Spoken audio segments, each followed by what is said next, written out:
All right, court is calling 2024 CR 012173.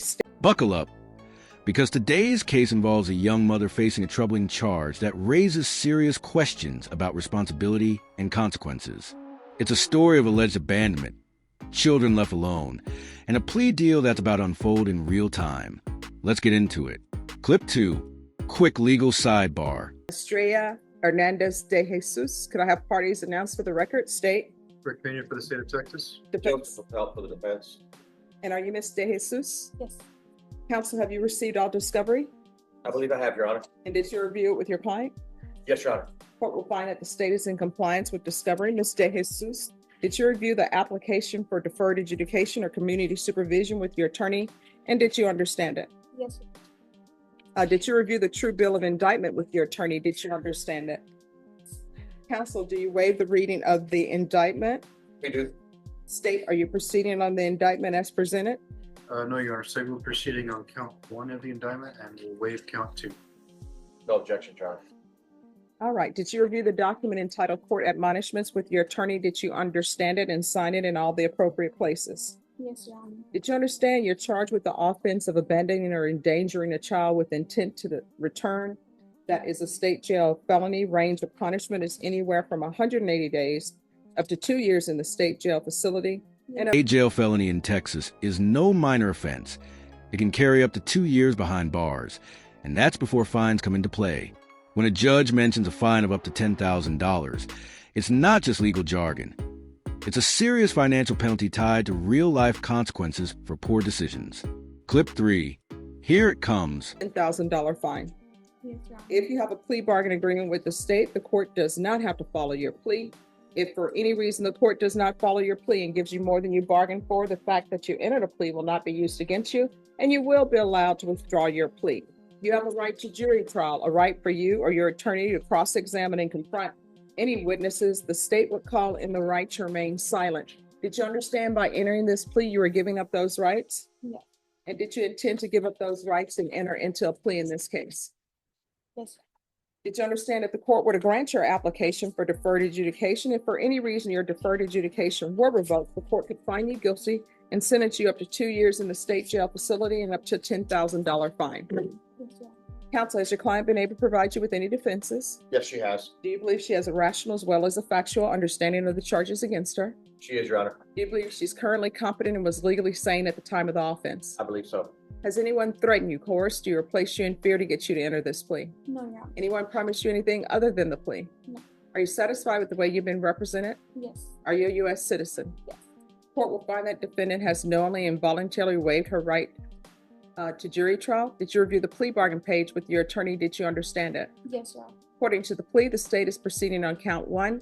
There's a $1,500 fine. State recommends deferred adjudication in the parenting class. Did you understand that to be the plea? Yes, Your Honor. Defense? Yes, Judge. State? That is the plea, Your Honor. Did you review the waiver of appeal paragraph with your attorney? Did you understand it and sign it in both places? Yes, Your Honor. By signing that you're waiving your right to appeal, the only items that can be appealed are written pretrial motions that have been filed, heard, and ruled upon by the court. Did you understand? Yes, Your Honor. Counsel, are there any such motions? There are none, Your Honor. Outside the agreement, the state is requesting that your community supervision be for a term of 3 years, 150 hours of community service restitution, no contact with the complainants, the MRT, TAP evaluation, and follow all recommendations.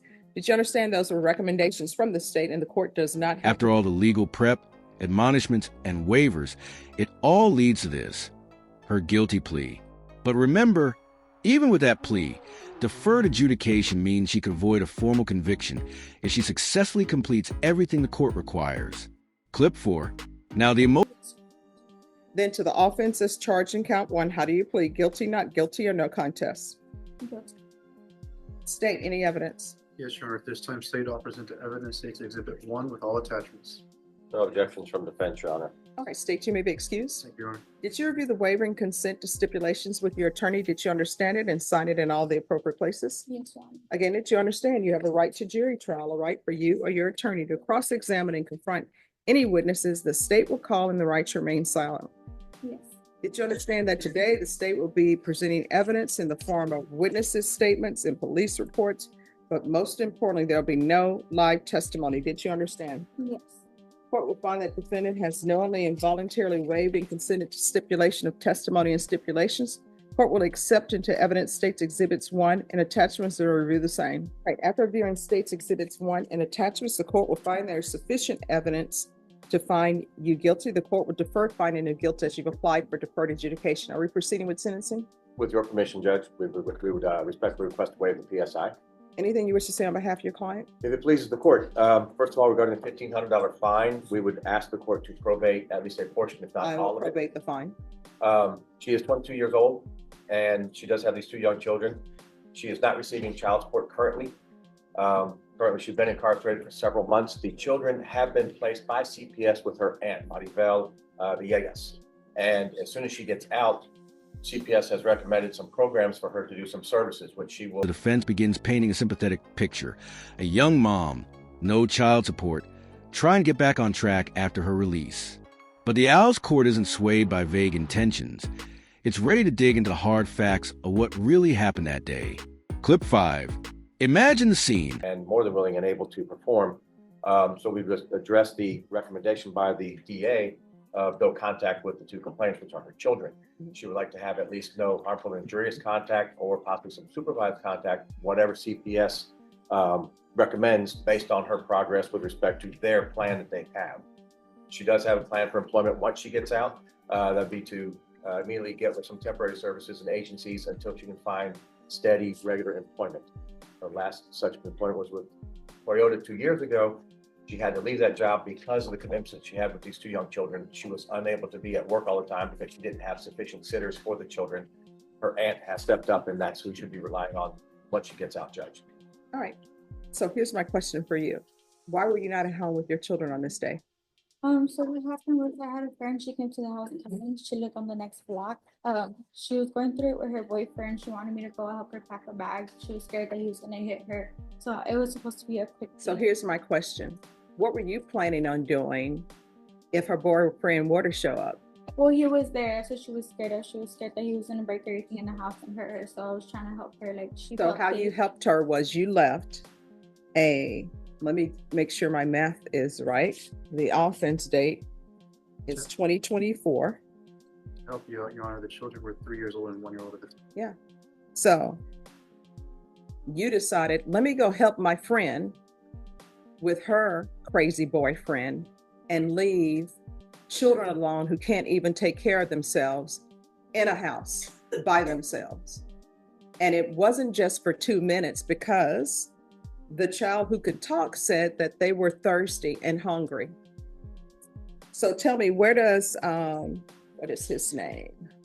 Where does Mr. Adrian Ruiz play into all of this? He was giving me a ride. He was down the street and he came with me.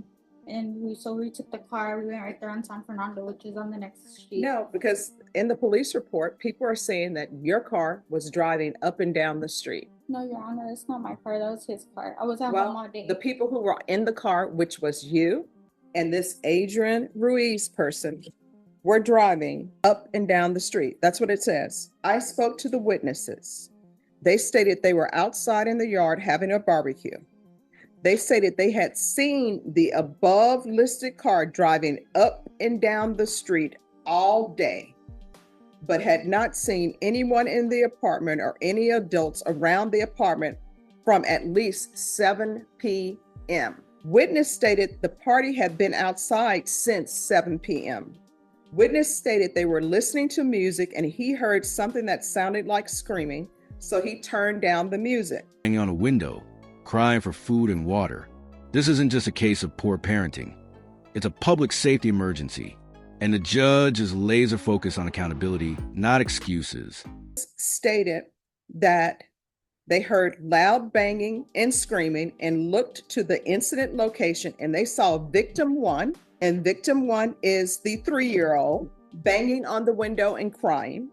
They spoke to the victim. The victim said she was all alone. She was hungry and thirsty. And then the witness went to the front door to try to see if an adult was at home. And the witness stated the front door was wide open, but the screen door was locked. Witness called the victim to the front of the house and had the victim unlock the door. And that's when they arrived on the scene. So that's what I'm reading. So why are you driving up and down the street with Adrian Ruiz, and who is he to you? Is that your boyfriend? Who is he? He's my ex-boyfriend now. All right, so ex-boyfriend now? Was he your ex-boyfriend then? No. All right, so this is my problem. You were with this Adrian Ruiz. Is he the biological father of any of these children? No. So stop with the nonsense. What ended up happening is you are how old? Me too. You're 22. You're still acting as though you're out here in the streets single with no children. And what you have done is you put Adrian Ruiz Jr. How old is he? He's 25. He's 25. I guarantee you he doesn't want to be saddled down with 2 children. And you're riding up and down the street with this person while your 3-year-old and your other child who's younger than the 3-year-old are at home starving, don't have anything to drink or any food. Did you have food that day? I have food, yes. Did you drink that day? Yes, so did They my didn't, because guess what? These children, some of them drink milk, some may have water, some of them need their diapers changed. I guarantee you their diapers were not changed, their diapers were dirty because the neighbor said that you had not been there and those children had been there all day No, by themselves. They weren't there by themselves all day. I was there all day with them. No, they say you were driving up and down the street with your then boyfriend. And here's the thing, I understand things get dicey for young people. They're just like, you know what? I want to live my life. I'm settled with these 2 children. And I was putting my dreams and my hopes and my stars and my moon on the biological father of these children. He's not stepping up. I'm not receiving child support. And you know what? People should be thinking about that before they start having a lot of children. You understand? Yeah. And anything could have happened to these young children. I understand. Could have been some, instead of this nice person who was knocking on the door trying to take care of your children, could have been somebody who's a child molester and like, hey, this is a cute little baby. And then you would have been on the news screaming, somebody took my child, I don't know where they are, help me please. When it was because you were being a horrible mother. You understand? I understand that. I don't think you do. I think 2 years down the line, there's going to be another boyfriend. And the reason why I say that is because when mothers have child protective services cases, you know what people always tell them? Don't get involved with any more guys. Concentrate on getting a job, bettering yourself, and taking care of your children. And you know what always happened? During the middle of CPS, when children are being returned, next thing you know, mother has a new boyfriend, somebody from prison that, oh, he's changed, he's a great guy. And in the meantime, you're putting your children's lives in danger. And children don't get to say, hey, you know what, mom, you're making some stupid decisions out here and it's going to impact me. People don't care because you're all in your feelings with this Adrian Ruiz Jr. guy. And guess what? If he were a good guy, you know what he would have said?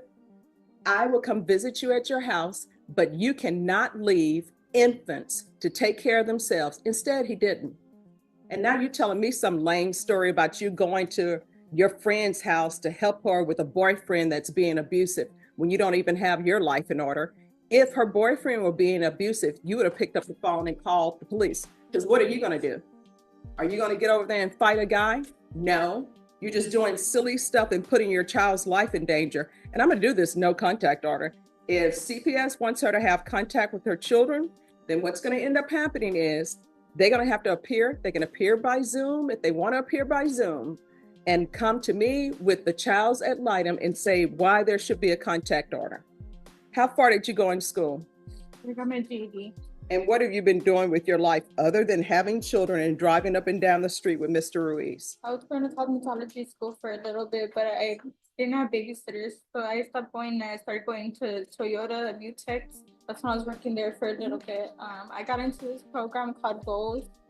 And I was doing that basically. I get monthly payments. I would get monthly payments from them. I had to make goals and I get incentives for completing goals. Here's the thing. When people decide to have children, they should decide to have children and have plans for who is going to be the babysitter. You understand?